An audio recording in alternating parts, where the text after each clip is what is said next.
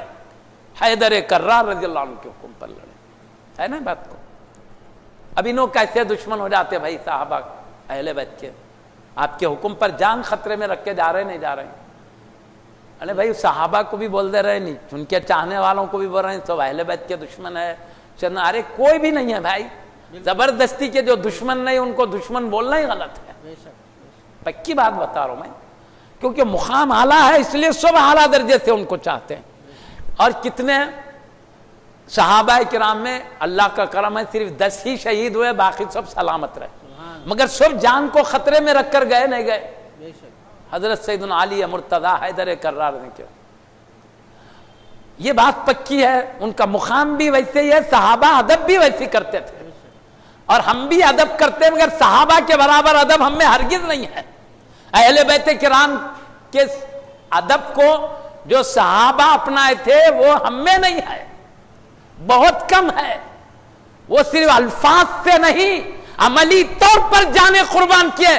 ہم تو صرف جان قربان کرنے کے لفظ سے دعویٰ کرتے ہیں، وہ عملی طور پر ان اہل بیت پر مال و جانیں قربان کیے ہیں. الفاظ سے بولنے سے اعلیٰ عشق نہیں ملتا، عملی طور پر انہوں نے بتایا ہے آپ کے حکم پر قربانی دے کر. آپ یہ بات کو پڑھیے دیکھیے حدیث میں کیسے حضرت نے حکم دیا تو اس پر جانیں قربان کیے ہیں حضرات نے. ان پہ بھی الزام لگانا غلط، صحابہ کے ادب کرنے پر الزام لگانا بھی غلط. میں آپ کو صاف لفظوں میں کہہ دیتا ہوں کیونکہ یہاں پر حضرت سیدنا علی مرتضیٰ حیدر کرار رضی اللہ عنہ کے ادب احترام ہمارے لیے فرض ہے، ضروری ہے. سیدنا امام شافعی رضی اللہ تعالیٰ یہاں تک فرمائے ان کی محبت فرض ہے اور قرآن میں نازل ہوئی ہے محبت کی فرضیت. ادھر یہ بھی بتا رہے ہیں، ادھر صحابہ کا اکرام بھی بتا رہے ہیں. ہمارے تمام بزرگان دین تو بلا وجہ کہ ہم کو غلط الزام دے کے بدنام مت کرو. ہم کو اتنا ٹائم جو جواب دینے میں جا رہا اتنا وقت پورا اہل بیت کی عظمت بیان کرنے میں چلے جاتا تھا پہلے. اب اعتراض کرنے جواب دیتے ہوئے آگے بڑھنا پڑ رہا. اب اہل بیت کی شان بتا رہے ہیں، بیچ میں آنے والے اعتراض کو جواب دیتے دیتے یہ اعتراض نہیں ہوتا تو خالص اہل بیت کی عظمت بتاتے بتاتے ختم ہوتا تھا. ہم مجبور ہو رہے ہیں بھائی، اس لیے ہم مجبور ہو کے جواب دیتے دیتے آگے بڑھنا پڑا. میں آپ کو بتاؤں کربلا میں یزیدی فوج نے اہل بیت کرام کے ساتھ جو ظلم کیا کسی سے چھپا ہوا نہیں ہے. حضرت سیدنا امام حسین رضی اللہ عنہ کو حبیب پاک کے دل کے ٹکڑے کو انہوں نے شہید کیا. آپ کے ساتھ آپ کے خاندان کے عظیم ترین شہزادہ گان کو شہید کیا، آپ کے سچے غلاموں کو انہوں نے شہید کیا.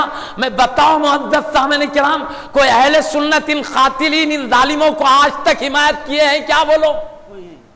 آج تک کوئی اہل سنت کے بچے، بوڑھے، جوان یا ان کے علماء یا ان کے اولیاء کبھی ان ظالموں کی تائید کیے ہیں کیا؟ ان قاتلوں کی تائید کیے کیا؟ ہر وقت لعن و طعن کرتے رہے ہیں، کر رہے ہیں، قیامت تک کرتے رہیں گے. مگر سیدنا امیر معاویہ رضی اللہ عنہ اور ان کے ساتھ کے لشکر کے خلاف بولنے سے روک رہے، وجہ کیا ہے؟ وجہ سمجھو. یہ دونوں لڑائیوں میں فرق ہے. یہ یزید کے خلاف جو ائمہ اہل بیت گئے تھے، وہ یزید اپنے نفس کی پوجا کر رہا تھا. تخت پر اس کا قبضہ ظالمانہ تھا. اس کے اوپر سے امام حسین رضی اللہ عنہ کو میرے ہاتھ پر بیعت کر لے، یہ معاملات کر رہا تھا. اور اس سے دین کو جو خطرہ تھا، دین کی جو تباہی تھی، وہ احادیث میں موجود ہے. اس کے اوصاف امام حسین رضی اللہ عنہ جانتے تھے. آپ یہ جانتے تھے کہ اس کے ہاتھ پہ بیعت کریں گے تو پورا دین برباد ہو جائے گا. تو یزید نفس کی لڑائی کر رہا تھا، امام حسین دین بچانے کے لیے مقابل میں کھڑے ہوئے تھے. اس لیے امام حسین رضی اللہ عنہ حق پر تھے، یزید ظلم پر تھا. ظلم کے خلاف آپ کا ثابت قدم رہ کر اس کے مقابل میں جان کی قربانی دے دینا، یہ شہادت کے انتہائی اعلیٰ مقام تک پہنچایا. آج یزیدیوں کو آج تک بھی لعنت ملامت کی جا رہی ہے اور قیامت تک کی جاتی رہے گی. حضرت سیدنا علی اصغر شہزادے معصوم بچے تھے، میں ان کے حلق پر تیر چلایا گیا. ناخ کے خاندان کے شہزادگان پر تیر و تلوار کی برسات کی گئی، ظلم کی انتہا کی گئی. پانی بند کر دیا گیا، کھانا بند کر، کھانا تو آپ کے ساتھ تھا نہیں، وہ پانی تھا وہ بھی بند کر دیا گیا. اتنے تکالیف کے بعد اہل بیت کرام کو شہید کیا گیا. تو آج تک ہر اہل سنت کے بزرگ، عالم، غیر عالم، عوام، بچے سب لعنت کرتے ہیں. لیکن ہم کہتے ہیں سیدنا امیر معاویہ رضی اللہ عنہ کی، حضرت سیدنا علی مرتضی حیدر کرار رضی اللہ عنہ سے جو جنگ ہوئی وہ نفس کی نہیں تھی. حضرت سیدنا عثمان غنی رضی اللہ عنہ کو ظلم کے ساتھ شہید کیا گیا تھا، صرف خون کا بدلہ مانگنے کے جذبے میں ہوئی. وہ اپنی طرف سے یہ سمجھ رہے تھے ہم دین کا ایک حق مانگ رہے ہیں، اسی لیے ظاہری طور پر بغاوت کہا گیا، حقیقت میں خطا اجتہادی کہا گیا. اس کو ظاہری بغاوت تھی، حقیقی بغاوت نہیں تھی. حقیقی بغاوت کس کو کہتے ہیں؟ جو حضرت سیدنا عثمان غنی رضی اللہ عنہ کے خلاف یہ جو 20,000 یہودی منافقین نے آپ کے خلاف جو بغاوت کی تھی، یہ حقیقی بغاوت تھی. جو آپ کو خلافت سے نکال دینا چاہتے تھے، آپ کو شہید کرنا چاہتے تھے، سیدنا عثمان غنی ذو النورین رضی اللہ عنہ کے خلاف تقریباً 20,000 یہودی منافقین نے سازش کر کے کلمہ پڑھ کے اندر گھسے اور سازش کر کے حضرت سیدنا علی مرتضی حیدر کرار رضی اللہ عنہ کی فوج میں گھس گئے. حضرت کی مرضی کے خلاف حضرت سیدنا عثمان غنی ذو النورین رضی اللہ عنہ پہ ظلم کرنے لگے، یہاں تک کہ آپ پہ کھانا پانی بند کر دیا گیا. ایسے نازک وقت میں حضرت سیدنا علی مرتضی حیدر کرار رضی اللہ عنہ ان کو جو نصیحت کرتے سنتے نہیں تھے. یہ حقیقی چاہنے والے ہوتے تو اپنے حقیقی چاہنے والے کی بات کو کیسے رد کر سکتے ہیں؟ ان کا رد کرنا خود بتا رہا ہے. بانی جامعہ قبلہ علیہ رحمت و رضوان کے ارشاد کے مطابق 20,000 یہودی منافقین گھس گئے تھے کر کے حضرت سیدنا عثمان غنی ذو النورین رضی اللہ عنہ کے خلاف بغاوت کر رہے تھے. آپ کو جمہور مسلمانوں نے امیر مانا تھا تو یہ اس کے خلاف یہ حقیقی بغاوت تھی، کیونکہ نفس پرستی تھی، ایک حق کے خلاف تھی۔ اسی لیے تو حضرت سیدنا علی مرتضی حیدر کرار مولا علی رضی اللہ عنہ کو یہاں تک مجبور ہونا پڑا کہ اپنے دو شہزادگان حضرت امام حسن حضرت امام حسین رضی اللہ عنہ کو سیدنا عثمان غنی رضی اللہ عنہ کی جان کی حفاظت کے لیے گھر کے دروازے پہ کھڑا کر دیا تھا۔ اب اس سے اندازہ کرو کہ کتنا بڑا ظلم عثمان غنی ذو النورین رضی اللہ عنہ پہ ہوا۔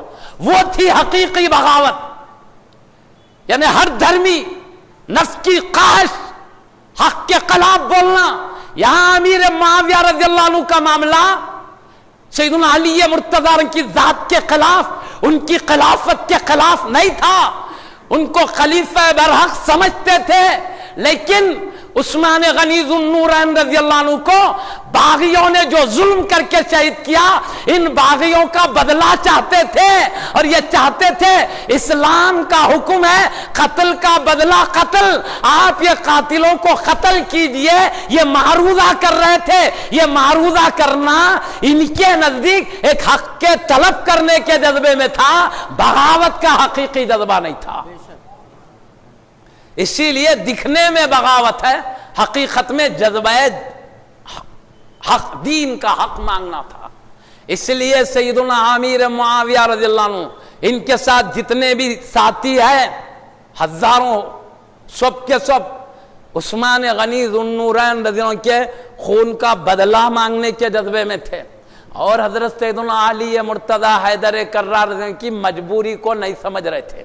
حضرت سیدنا علی مرتضی حیدر کرار رضی اللہ عنہ کو سارے اہل سنت کے علماء، اولیاء، محدثین، مفسرین، فقہاء، بزرگوں نے یہ کہا اس میں آپ حق پر تھے۔ حق پر اس لیے تھے خون کا بدلہ لینے کے لیے قاتلین کو دلائل سے جاننا ضروری تھا۔ اب جب قاتلین کے جاننے کی بات آئی، کس نے شہید کیا، گھر میں پیچھے کی دیوار پر چڑھ کر چھت توڑ کے کود کے شہید کیا گیا، تو اب کس نے شہید کیا وہ مسئلہ تھا۔ تو سیدی بانی جامعہ قبلہ علیہ رحمت و رضوان نے لکھا ہے، جب آپ پوچھتے کہ کس نے شہید کیا تو 20,000 یہودی منافقین ہاتھ اٹھا کر کہتے تھے کہ ہم نے شہید کیا۔ تو یہ وجہ تھی آپ کو صحیح قاتل کا پتہ نہیں چل رہا تھا۔ دوسری بات، اتنے لوگ اس میں گھس گئے تھے نفاق کے، یعنی اسلامی چادر اوڑھ کر، اس کی وجہ سے حضرت سیدنا علی مرتضی حیدر کرار رضی اللہ عنہ کو قاتلین کا پتہ نہیں چل رہا تھا، اور قتل کی سزا دینے میں یہ دشواریاں تھی۔ اس لیے حضرت سیدنا علی مرتضی حیدر کرار رضی اللہ عنہ جانتے بوجھتے خاموش نہیں تھے۔ اسی لیے آپ کو جب دلیل سے معلوم ہو جائے، قاتلین کا پتہ چل جائے، جب آپ اس کا بدلہ لینے کا حکم نافذ کر سکتے تھے۔ آپ کی مجبوری کو یہ حضرات صحابہ دیگر نہیں سمجھ رہے تھے، اس لیے یہاں حق حضرت سیدنا علی مرتضی حیدر کرار رضی اللہ عنہ کے ساتھ تھا، لیکن ان کا خون کا بدلہ مانگنے والے ان سے خطا یہ ہو رہی تھی، وہ یہ سمجھ رہے تھے کہ سیدنا علی مرتضی حیدر کرار اتنے بڑے عظیم خلیفہ کے خون کا بدلہ لینے میں کوشش نہیں کر رہے سمجھنا یہ خطا تھی۔ تو کوشش کرانے کے جذبات میں یہ آگے بڑھ رہے تھے، کہہ رہے تھے جب تک آپ بدلہ نہیں لیں گے ہم آپ کے ہاتھ پر بیعت نہیں کرتے۔ تو آپ کے خلیفہ ہونے کا انکار نہیں تھا، آپ کے بڑے مرتبے پہ فائز ہونے کا انکار نہیں تھا، صرف جذبہ یہ تھا اس طرح جلدی بیعت نہیں کریں گے تاکہ خون کا بدلہ جلد سے جلد ہو جائے۔ خون کا بدلہ لینے کے جذبے میں دیر کر رہے تھے، ورنہ ان کے دل میں حضرت سیدنا علی مرتضی رضی کے خلافت کے خلاف بغاوت کا جذبہ نہیں تھا۔ پکی بات یہ ہے۔